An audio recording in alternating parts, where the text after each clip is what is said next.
Bonjour à tous, au programme de cette nouvelle revue de presse, les pensions retraite de base ne seront pas revalorisées au 1er octobre 2016, le casse-tête des crédits d'impôt pour le prélèvement à la source et l'assurance vie, pas au mieux de sa forme au mois d'août. Nouveau coup dur pour les retraités. Malgré l'approche de l'élection présidentielle, le gouvernement a décidé de ne pas revaloriser les pensions de base au 1er octobre 2016, peut-on lire sur toutsurmesfinances.com.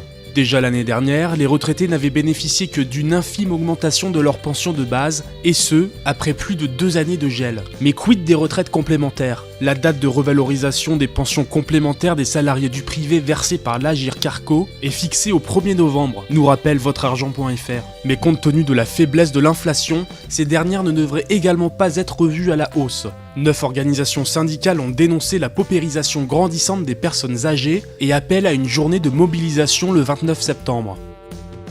Si le prélèvement à la source ne modifie pas le calcul de l'impôt sur le revenu, il donnera l'impression à des milliers de ménages de subir une hausse d'impôt, interpelle le Figaro. En cause, le taux de prélèvement calculé par le Trésor pour chaque contribuable en fonction de son revenu imposable de l'année passée, mais avant prise en compte des crédits et réductions d'impôts. Le taux mensuel de prélèvement sera donc supérieur au véritable taux d'imposition. Même si les contribuables concernés recevront chaque été une restitution de la part du fisc au titre du trop payé, ce système risque de poser des problèmes immédiats de trésorerie pour ces ménages. Conscient du problème, Bercy travaillerait une solution, selon les Échos. La situation des contribuables non imposables est regardée de près, plus précisément ceux qui risqueraient de devenir imposables sans la prise en compte de leur crédit d'impôt.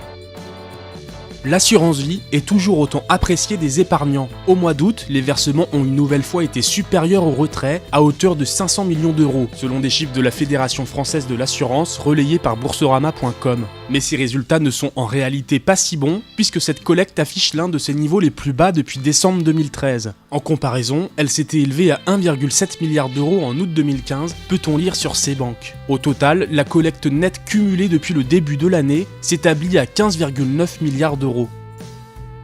C'est tout pour cette nouvelle revue de presse, on se retrouve très vite pour un nouveau point sur l'actualité des finances.